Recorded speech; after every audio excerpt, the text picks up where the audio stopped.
Sandra Gil foi diagnosticada com um tumor no intestino em janeiro de 2023.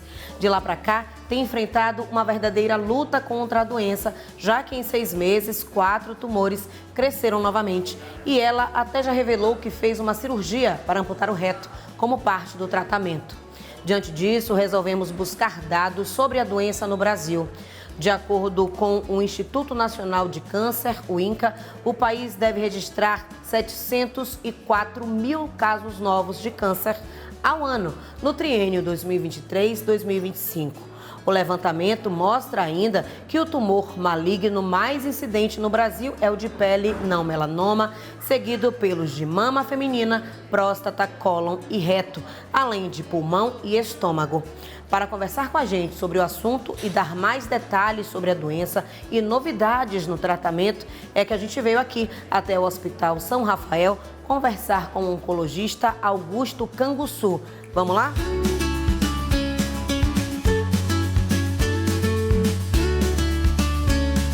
Fala, doutor, tudo bem? Bom dia, tudo bem, Cris? Pois é, a gente quer muito abordar essa questão porque, inclusive, há uma premissa, né, de que a gente vê muitos artistas de um tempo para cá falando sobre o câncer, sendo diagnosticados com câncer e muitos, infelizmente, até falecendo em decorrência do câncer. De fato, é uma doença que está na moda, é do século XXI. Como é que o senhor vê essa questão? Bem, o câncer hoje, atualmente, tem crescido muito, né, a sua incidência em vista do maior também acesso a procedimentos médicos, exames diagnósticos, e por isso a gente tem visto o crescimento dos diagnósticos oncológicos, né, a população em geral.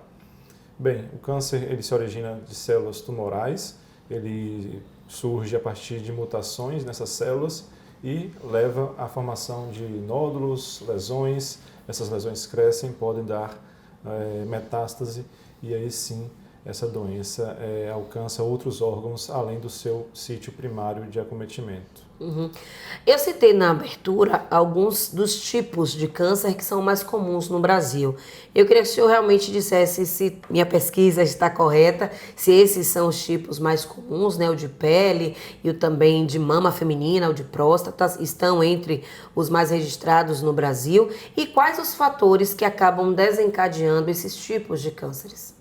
Sim, sua pesquisa está correta, né? Os tumores de pele não melanoma são os mais comuns e são os tumores que são também de fácil diagnóstico e fácil resolução, né? Com pequenos procedimentos eles conseguem ser removidos e o paciente sim acompanhar normalmente a sua vida. Quando a gente fala de outros tumores, né? A partir do momento que não enquadra mais esse tipo de tumor, os outros tumores que acarretam sim doenças mais agressivas, começa com o câncer de mama, o câncer de próstata, o câncer coloretal e outros como pulmão e estômago. Esses são a lista dos maiores incidências no Brasil. Essa pesquisa é feita pelo Instituto Nacional do Câncer e mostra o retrato e também os próximos anos, né, de como é que essa doença, o câncer, ela tem sido vista e discutida também dentro do Ministério da Saúde. O câncer é uma doença que tem aumentado, né, com o passar dos anos e tem acometido cada vez mais pessoas e cada vez pessoas mais jovens. Sim, assusta um pouco, né, porque são tantos casos que a gente está vendo por aí, principalmente casos de câncer de mama. Eu acho que a mulher tem que se prevenir. Eu, por exemplo, já tive que fazer uma cirurgia na mama direita, porque era um fibroadenoma, não era maligno, mas eu preferi tirar há 10 anos atrás e de lá para cá eu sempre faço mamografia, ultrassom e me previno, não fumo, não bebo, não como nada gorduroso, faço caminhada, faço exercício e procuro me prevenir. Eu fazendo o exame, né, o autoexame, percebi um carocinho, aquela noite eu não dormi e foi bastante assustador. Aí fiz a biópsia, a gente fica 1 mês esperando o resultado. Quando veio, que eu vi que não era, né, nada maligno, eu dei pulos, né? Mesmo assim, eu preferi tirar o que estava aqui. A gente sabe que muitas pessoas têm dificuldade ainda no acesso à saúde, né? Pessoas com menos condições financeiras, apesar do SUS dispor de uma grande gama de tratamentos, enfim, mas tem pessoas que, além da dificuldade, também tem uma resistência para ir ao médico, para procurar o médico, para investigar, fazer aquela velha revisão que a gente faz uma vez ao ano, pelo menos, para fazer aquela geral, aquele check-up geral. Fale um pouco sobre a importância da descoberta com antecedência, né, o quanto antes, e o quanto isso acaba facilitando o tratamento após a descoberta de um tumor. Um dos principais fatores prognósticos no diagnóstico do câncer é justamente quando você fala de achar o tumor no estágio inicial. Esse é um dos fatores que mais impactam no prognóstico, né, na resolução e na cura do paciente. Os tumores que estão localizados ainda no seu sítio primário, né, tanto na mama, como na próstata, como no intestino, esses tumores, quando identificados no início, eles são retirados, removidos e alcançam melhores chances de cura, né, ao longo da sua vida, né? Então, a gente estima taxas de cura no câncer coloretal, por exemplo, em torno de 80% quando diagnosticado no início. Então, esse tumor é removido e alcança-se uma taxa de cura ideal acima de 80%. A gente pensa nos fatores de risco para os diversos tipos de câncer, a gente vê que a alimentação saudável, atividade física acima de 150 minutos por semana, redução de consumo de células de carne vermelha e redução de consumo de alimentos ultraprocessados são fatores que devem ser implementados como hábitos de vida para a gente alcançar uma menor incidência desses tipos de tumores, que estão classicamente relacionados à doença oncológica. Outros fatores que não tem como a gente mudar, né, nossa idade, a gente alcança maiores chances de ter câncer a partir do momento que a gente vai envelhecendo, e doenças que podem acometer, né, a gente, como por exemplo o câncer coloretal tem relação com doença inflamatória intestinal, que poucos pacientes apresentam um tipo de doença inflamatória intestinal. Esses pacientes que apresentam devem ser avaliados de uma forma mais personalizada, né, porque eles têm uma chance maior de apresentar câncer coloretal do que a população normal, que não tem essa doença. Então, assim, existem métodos de prevenção que são baseados em mudanças do estilo de vida, que devem ser encarados com importância, né, e o diagnóstico inicial, ou seja, existem tumores que precisam ser avaliados de uma forma sistemática, por rotina, procurando esse tumor em estágios iniciais, como na mama, que a gente tem a mamografia, como na próstata, que a gente tem a discussão sobre a realização de avaliação de rotina dos pacientes acima de 45 anos, para busca, né, com o urologista sobre o tumor de próstata, e o colo em reto, que a gente tem a avaliação de rastreio com a pesquisa por colonoscopia ou sangue oculto nas fezes, que são métodos de rastreio para câncer coloretal. Além de pulmão, que a gente tem tomografia para pacientes, né, num subgrupo de pacientes que têm histórico de tabagismo e têm uma idade entre 55 e 75 anos. Claro, todo mundo teme, né? É uma doença assim, que tem um tratamento muito sofrido, né? Mas a medicina também eu acho que tem evoluído muito no sentido de prolongar uma vida de qualidade, com tratamentos mais modernos. Então, assim, tem que prevenir, né? Com alimentação, com exercício físico. Mas com o envelhecimento também da população, eu acho que isso tende a aumentar, né?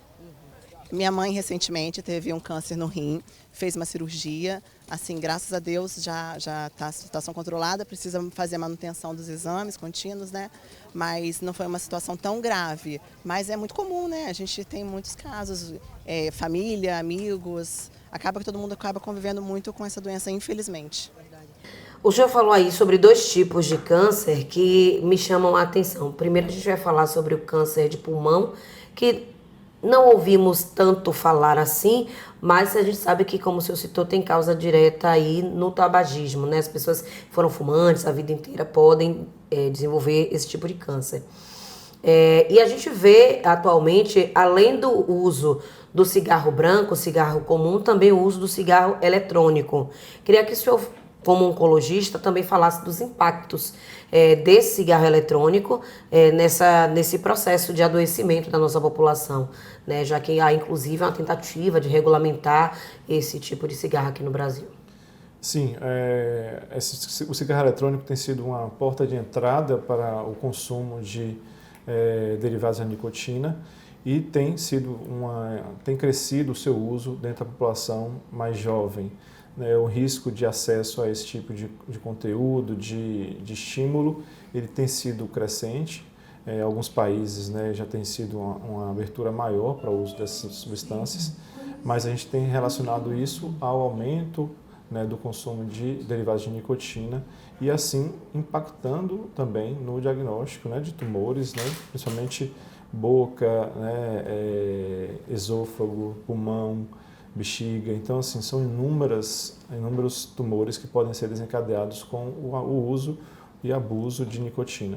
Então, assim, o estímulo ao consumo do cigarro eletrônico, né, não é indicado e a gente não indica de forma alguma o consumo dessa substância. Agora falando sim do câncer de próstata, né? Há um grande tabu, muitos homens se recusam ainda a fazer o exame, principalmente quando chegam a essa idade, né, dos 40 a 45 anos, que já é aí a idade recomendável para fazer esse acompanhamento anualmente. Fale um pouco sobre isso, como é que a gente vence esse entrave, essa barreira que não deixa de ser cultural, né, a partir ali do machismo, enfim, como é que a gente, além das campanhas, quebra esse entrave da nossa população, dos homens? Os homens, por esse estilo de vida, né, culturalmente, procura menos o acesso à saúde, né, e as campanhas como Novembro Azul tentam estimular não só a busca pelo acesso à consulta com o urologista, que é importante, mas também o cuidado integral à saúde do homem. Então a gente tem que estimular a busca pelo cuidado, e principalmente porque uma consulta com o médico, pode ser o urologista, o seu clínico, pode abrir uma possibilidade de diagnóstico de outras doenças oncológicas em estágios iniciais. Então, assim, e também conversa sobre estilo de vida, mudança do estilo de vida, que é muito importante, né, na população. Então, assim, pacientes homens que têm idade acima de 45 anos, principalmente aqueles que têm uma história familiar de câncer de próstata, devem procurar o acesso ao urologista para fazer sua avaliação anual e ter uma maior atenção à sua saúde. Isso impacta muito no cuidado e isso pode sim levar a maiores desfechos, né, com relação ao câncer de próstata. Você conhece alguém, por acaso, no seu meio, entre os seus, que tenha contraído câncer? Sim, meu pai, ultimamente, ele faz tratamento, ele teve câncer de bexiga, porque ele trabalhou na indústria química há muitos anos e é uma das sequelas, né? Ter muito contato com muito produto químico. E aí ele faz o tratamento, mas está bem, graças a Deus, está vencendo, né? A gente vai vencendo. Vamos falar agora em relação ao caso de Preta Gil, né? Ela está em um processo que em 4 meses o tumor reapareceu em 4 partes diferentes do corpo. Em que casos isso pode acontecer? O que é que pode explicar essa volta, né? Já que ela tinha tido sucesso na primeira etapa do tratamento e agora está tendo que novamente voltar à luta contra esses tumores. Assim, quando a gente diagnostica um tumor, né, seja ele um tumor de mama, de próstata, de pulmão, de intestino, o principal momento desse diagnóstico, a gente precisa fazer um estadiamento, né, que a gente chama, que é uma avaliação de exames de imagem para ver onde é que esse tumor está presente, né? Ele pode estar presente só no local, né, do sítio primário, do local do órgão inicial, mas ele pode também acometer outros órgãos, né? No momento do diagnóstico, ele então passa por essa avaliação de imagens e, a partir do momento que ele segue o tratamento, né, o paciente também passa por essa avaliação de imagens por um período até 5 anos, geralmente, na maioria dos casos. Então, enquanto ele estiver em acompanhamento, depois do tratamento inicial, a doença pode recorrer, aparecer novamente, e aí, nesse momento, podem ser utilizadas de medidas para resolver, né, de acordo com o acometimento, estratégias que podem envolver quimioterapia, cirurgia, radioterapia, para fazer o controle da doença. Então, nesse momento, a gente tem que voltar os olhos para esses pontos de acometimento e fazer o devido tratamento desses locais. Então, classicamente, a gente precisa fazer essa avaliação E esse segmento é importante, né, no acompanhamento oncológico. É uma doença que eu digo para você, ela é uma doença que ela é silenciosa, ela vem assim bem pequenininha, no início ela falava, tem um carocinho no meu peito, e depois esse caroço foi crescendo, foi ficando verde, começou a sair leite do peito dela, então eu tive amigos que me ajudaram da área de saúde a encaminhar ela para o Aristides Maltês, mas ela veio em óbito dentro de casa. Então hoje, se você me perguntar, Paula, que doença hoje você tem medo? Eu lhe digo, o câncer. E ela também falou em uma das entrevistas recentes sobre a amputação do reto. Né? Muita gente se chocou justamente porque não era uma coisa ainda pública, ela não tinha falado ainda sobre isso. Mas em quais casos isso é necessário? Bem, existem alguns tumores, né, que podem acometer a região do reto, do ânus, né, canal anal. Então, assim, essas lesões que surgem na região próxima do esfíncter retal, eles têm um risco de sofrer uma amputação. E o que é isso? É uma cirurgia para você desviar o trânsito intestinal. Então, assim, fazer uma colostomia é uma forma de desviar o trânsito intestinal, mas a partir do momento, se houver algum acometimento da região do reto, seja por doença, por trauma cirúrgico, por sequelas do tratamento da radioterapia, da cirurgia, se for uma região que esteja com perda, né, ou acometimentos infecciosos, então pode ser optado por procedimentos de amputação do reto, né, que isso é feito após uma discussão multidisciplinar com a equipe cirúrgica, a equipe da radioterapia, a equipe da oncologia, para avaliar a melhor forma de ser feito. Então, assim, existem algumas opções, algumas técnicas cirúrgicas, e no momento que existe uma indicação, isso tem que ser discutido e avaliado de caso a caso. Uhum. A gente já vai falar sobre os tratamentos, né? Inclusive falar também sobre a quimioterapia, radioterapia, que a gente sabe que são processos bem agressivos, que mexem bastante com o corpo da pessoa, mas eu queria que o senhor falasse antes dos aspectos psicológicos, né? Quando a pessoa é diagnosticada com câncer e quando está para iniciar o tratamento, quais os tipos de orientações vocês dão para que eles busquem esse apoio psicológico? Qual é a importância disso, né? Porque na minha visão como leiga, apenas como jornalista, enfim, acompanhando, a gente percebe que isso é crucial para que a pessoa consiga, né, desenvolver o tratamento, que consiga chegar bem e com positividade, com otimismo, acreditando que vai dar certo ou não. Sim, o momento diagnóstico do câncer é um momento muito tenso, envolve não só a paciente, envolve a família, seus planos, né, suas metas, tudo muda naquele momento, né? Então existe um impacto muito grande. A principal palavra que a gente tem que dar nesse momento é de acolhimento, né? Ouvir a pessoa, ouvir o paciente. Então, uma recomendação é sentar e ouvir, né, as dores, né, essa reclamação sobre o porquê, o que aconteceu.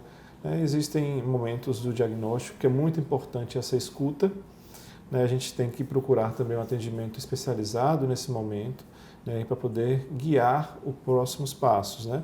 A gente sabe que tem uma sequência de acontecimentos após o diagnóstico, né? Discussões sobre o tratamento, apresentação da equipe médica, né? Buscar outras equipes que podem ajudar no condicionamento dessas pessoas, como psicólogo, nutrição, equipe de enfermagem, são equipes muito importantes, fono, que podem ajudar muito no acompanhamento do paciente e tem indicações a partir do momento que precisa de avaliações, essas equipes também entram no processo de cuidado. Então, assim, o diagnóstico é um momento crítico para o paciente, mas deve procurar um atendimento especializado, conversar sobre a doença, procurar ajuda para poder se tornar um processo mais tranquilo, um processo mais palatável para se seguir. Uhum. Eu morro de medo do câncer porque a minha mãe foi vítima de CA. Ela fez um tratamento com câncer de mama que durou 5 anos. Depois de 5 anos, o câncer retornou mais agressivo para outra mama e ela fez uma mastectomia de caixa torácica fechada. Então, ela retirou as 2 mamas. Depois, ele voltou na axila. Resumindo, ele retornou de uma forma mais agressiva na coluna, que deu uma metástase óssea. Ela viveu 10 anos e depois disso ela morreu. Eu não vou dizer a você que eu tenho uma vida saudável, de fazer academia, eu não tenho, mas evito comer gordura, eu não estou mais bebendo refrigerante, desde o dia que minha mãe morreu, porque é uma doença que eu digo para você, eu tenho medo sim de ouvir a palavra câncer. A família em si toda fica muito fragilizada, porque é um susto, a princípio, são incertezas depois que vem também, mas assim, uma equipe médica também que passe confiança para a gente é muito importante para conduzir o caso, para poder fazer com que a gente tenha certeza que está no caminho certo, e muita fé em Deus e cuidado sempre, é isso. Agora sim, vamos falar da quimioterapia e desses tratamentos, né? A gente sempre vê muita gente falando, quando fala da quimioterapia, fala que é um processo muito doloroso, muito agressivo para o corpo. Por que é assim e em quais casos, se em todos os casos de câncer, é necessário fazer a quimioterapia? Quando a gente fala sobre quimioterapia, a gente entende que é uma forma muito geral de se discutir, né, sobre o tratamento oncológico. A gente entende que o tratamento oncológico nos últimos 20, 30 anos ele evoluiu de uma forma muito significativa, alcançando formas de tratamento mais personalizadas, né, tratamentos mais direcionados, reduzindo muito o risco de toxicidades, né, como náusea, queda de cabelo, vômitos, né, fadiga, que é o que a gente classicamente às vezes encontra em filmes, em livros, né, mais direcionados para o público em geral. O tratamento oncológico é um tratamento que é sempre personalizado, o paciente recebe o tratamento direcionado para a sua doença e pode inicialmente envolver apenas uma cirurgia, pode posteriormente envolver uma quimioterapia para somente reduzir o risco da doença voltar. E essa quimioterapia é feita por um tempo padrão, um tempo estimado e um tempo que é predestinado, ou envolver procedimentos como radioterapia, procedimentos locais, né, como embolizações, nem procedimentos que podem agregar alguma toxicidade, mas está apenas local, não uma forma de toxicidade tão importante. O tratamento do câncer pode, em algum momento, precisar de um tratamento contínuo com quimioterapia, e esse tratamento contínuo geralmente é feito naquelas doenças onde existem múltiplos pontos, né, de metástase, e aí sim entra um entendimento de um tratamento contínuo, onde o paciente vai conviver com a medicação, né, com a doença, e esse tratamento personalizado é feito de uma forma que o paciente tolere bem e com o intuito de manter sua qualidade de vida. Atualmente a gente tem outras moléculas que podem entrar no arcabouço de tratamento do paciente, como imunoterapia, terapia-alvo, que aí sim a gente tem efeitos colaterais menores em comparação com a quimioterapia padrão conhecida. E esses tratamentos, em algum grupo seleto de pacientes que apresentam indicação clínica, esse é muito melhor tolerado. Então, assim, existem tratamentos mais novos, né, que a gente fala de 5, 10 anos, que avançou muito em várias indicações de doença, seja para o câncer de pulmão, câncer de rim, câncer coloretal, que a gente tem uma toxicidade muito menor. Isso é muito importante ser divulgado, porque a população tem que entender que não é só aquele tratamento padrão com quimioterapia que está indicado. Existe, assim, opções de tratamento que vai ser personalizado de acordo com cada caso. E no caso da radioterapia, o que vem a ser e quais as semelhanças e diferenças com a quimio?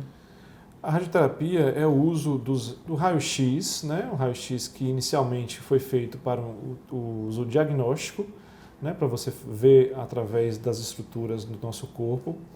Esse raio-x ele é usado de uma forma mais potente, né, através de máquinas especializadas, para produzir uma potência maior. Esse raio-x é direcionado para áreas específicas do corpo onde tem um tumor, para que essas células sofram a ação do raio-x, né, dos raios que podem tratar essa lesão. Então, assim, o pensamento da radioterapia é o tratamento local de estruturas que estão no nosso corpo, com altas doses de raio-x, para você fazer um tratamento completo. Existem algumas indicações, existem indicações no tratamento curativo, com o uso da radioterapia, e existem indicações para quadros paliativos, onde a gente pode tratar a dor, tratar sangramentos, com o uso da radioterapia. A gente entende que a radioterapia, aí, nesse caso, ele entra como um tratamento muito importante, porque ele ajuda a induzir a morte celular nesses tumores, e a morte celular naquele momento ocorre a necrose, e aí ocorre um controle da doença, né, quando existe um tumor visível para ser realizado. Existem várias indicações de radioterapia e também tanto no contexto inicial como da doença avançada. Uhum. Agora eu queria que o senhor falasse um pouco sobre uma nova forma de tratamento que vem surgindo. Existem estudos, né, nessa direção dos tratamentos com vacinas, né?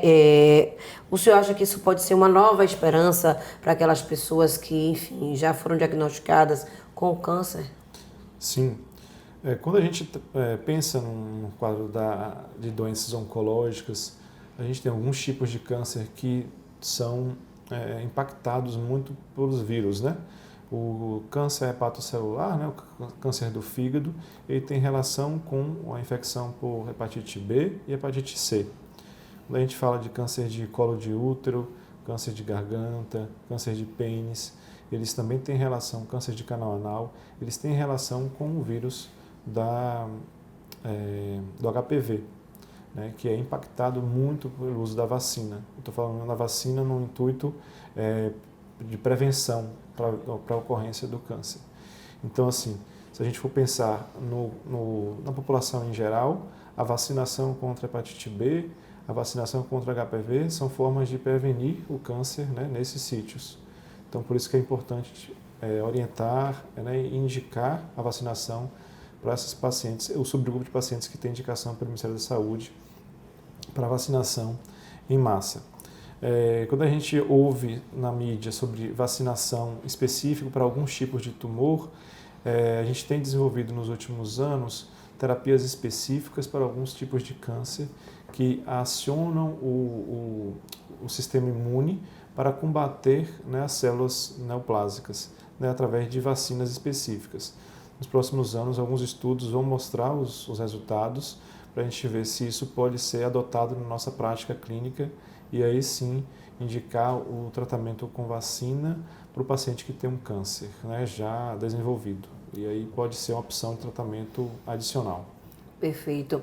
Falando agora sobre nossos hábitos, né? Já falou sobre a importância dessa mudança dos hábitos, da prática de atividade física. Fale um pouco desses alimentos e substâncias que a gente acaba usando no dia a dia e não se dá conta que eles são ou podem ser cancerígenos.